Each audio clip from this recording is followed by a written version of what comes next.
ಎಲ್ರಿಗೂ ನಮಸ್ಕಾರ. ನಾನು ಅನಿಲ್. ನನ್ನ ಯೂಟ್ಯೂಬ್ ಚಾನಲ್ಗೆ ಸ್ವಾಗತ. ನಾನು ಇವತ್ತಿನ ಈ ವಿಡಿಯೋದಲ್ಲಿ ಯಾವುದ್ರ ಬಗ್ಗೆ ಮಾತಾಡಬೇಕಂತ ಅಂದ್ಕೊಂಡಿದ್ದೀನಿ ಅಂದರೆ, ತುಮಕೂರಿನಲ್ಲಿ ತುಂಬ ಪ್ರಸಿದ್ಧವಾಗಿರುವಂತಹ ಸಿದ್ಧಗಂಗಾ ಮಠದ ಬಗ್ಗೆ ಮಾತಾಡಬೇಕಂತ ಅಂದ್ಕೊಂಡಿದ್ದೀನಿ.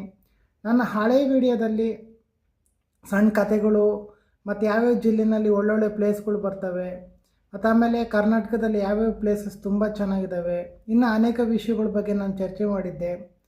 ಆದರೆ ಈ ವಿಡಿಯೋದಲ್ಲಿ ಸಿದ್ಧಗಂಗಾ ಮಠದ ಬಗ್ಗೆ ನನಗೆ ಎಷ್ಟು ಇನ್ಫಾರ್ಮೇಷನ್ ಗೊತ್ತಿದೆ ಅದ್ರ ಬಗ್ಗೆ ನಾನು ಚರ್ಚೆ ಮಾಡಬೇಕಂತಿದ್ದೀನಿ. ಸಿದ್ಧಗಂಗಾ ಮಠ ಎಲ್ಲಿಂದ ಪ್ರಾರಂಭವಾಯಿತು, ಅದರ ವಿಶೇಷತೆ ಏನು, ಅದನ್ನು ಯಾರು ನಡೆಸ್ತಿದ್ರು, ಮತ್ತು ಅದರಲ್ಲಿ ಏನೇನು ವಿಷಯ ಇದು ಫೇಮಸ್ ಆಗಿದೆ, ಪ್ರಸಿದ್ಧಿಯಾಗಿದೆ, ಮತ್ತು ಅದರಿಂದ ನಮಗೇನೇನು ಉಪಯುಕ್ತ ಆಗಿದೆ, ಮತ್ತು ಜನರಿಗೆ ಏನೇನು ಯೂಸ್ ಆಗಿದೆ, ಮತ್ತು ಆಮೇಲೆ ಇವಾಗ ಯಾವ ರೀತಿ ಇದೆ, ಮತ್ತು ಮುಂಚೆ ಯಾವ ರೀತಿ ಇತ್ತು ಅಂತ ಈ ವಿಡಿಯೋದಲ್ಲಿ ನಾವೆಲ್ಲ ತಿಳ್ಕೊಂಬೋಣ.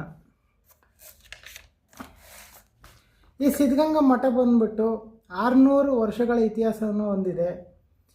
ಈ ಕ್ಷೇತ್ರವು ಯಾವ ರೀತಿ ಉದ್ಭವವಾಯಿತು ಅಂದರೆ, ಶ್ರೀ ಗೋಸಾಲ ಸಿದ್ದೇಶ್ವರ ತಪಸ್ಸಿನ ಶಕ್ತಿಯಿಂದ ಗಂಗಾ ಉದ್ಭವವಾದ ಕಾರಣ ಈ ಕ್ಷೇತ್ರಕ್ಕೆ ಸಿದ್ಧಗಂಗಾ ಎಂಬ ಹೆಸರು ಬರ್ತದೆ. ಮತ್ತು ಅದಾದಮೇಲೆ ಇದನ್ನು ಶ್ರೀ ಸಿದ್ಧಗಂಗಾ ಅಂತ ಕರೀತಾರೆ. ಈ ಗೋಸಾಲ ಸ್ವಾಮಿಯನ್ನು ಇರ್ತಾನೆ, ಇವನು ಬಂದ್ಬಿಟ್ಟು ಇವನು ತಪಸ್ಸು ಮಾಡ್ತಾನೆ. ಇವನ ತಪಸ್ಸಿನ ಶಕ್ತಿಯಿಂದ ಗಂಗೆ ಉದ್ಭವ ಆಗುತ್ತೆ.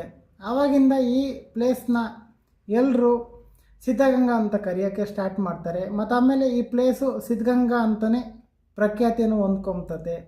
ಅದಾದಮೇಲೆ ಈ ಸಿದ್ಧಗಂಗಾ ಮಠ ಯಾವುದಕ್ಕೆ ಫೇಮಸ್ ಆಗಿದೆ ಅಂತಂದರೆ, ಇದು ಬಂದ್ಬಿಟ್ಟು ಶಿವಾರಾಧನೆಗೆ ತುಂಬ ಪ್ರಸಿದ್ಧಿಯಾಗಿದೆ. ಶಿವಾರಾಧನೆ ಅಂದರೆ ಇಲ್ಲಿ ತುಂಬ ಶಿವನ ಪೂಜೆ ಮಾಡ್ತಾರೆ, ಆರಾಧನೆ ಮಾಡ್ತಾರೆ.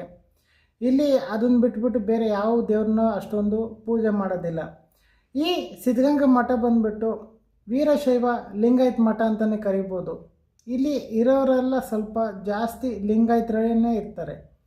ಮತ್ತು ಅದಾದಮೇಲೆ ಈ ಮಠ ಬಂದ್ಬಿಟ್ಟು ಬೆಂಗಳೂರಿನ ಹೆದ್ದಾರಿಯಿಂದ 66 ಕಿಲೋಮೀಟ್ರ್ ದೂರದಲ್ಲಿದೆ. ಹೆದ್ದಾರಿ ಅಂದರೆ ಹೈವೇ ಅಂತ. ಬೆಂಗಳೂರಿಂದ 66 ಕಿಲೋಮೀಟ್ರು ಈ ಮಠ ಸಿಗುತ್ತೆ. ಈ ಮಠ ಬಂದ್ಬಿಟ್ಟು ತುಮಕೂರು ಸಿಟಿ ಒಳಗಡೆ ಬರೋಲ್ಲ. ಇನ್ನೇನು ತುಮಕೂರ್ಗೆ ಹತ್ತತ್ರ ಬರ್ತಿದ್ದಂಗೆ ಹೈವೇನಲ್ಲೇ ಬರ್ತದೆ, ಇದು ಬಲಗಡೆಗೆ ಬರ್ತೈತೆ ಇದು. ಮತ್ತು ಅದಾದಮೇಲೆ ಈ ಮಠ ಬಂದ್ಬಿಟ್ಟು ತುಮಕೂರು ನಗರಕ್ಕೆ ಹೊಂದಿಕೊಂಡಂತೆ ಕಾಣಿಸ್ತದೆ. ಮತ್ತು ಅದಾದಮೇಲೆ ಈ ಮಠ ಯಾವಾಗ ಪ್ರಾರಂಭವಾಯಿತು ಅಂದರೆ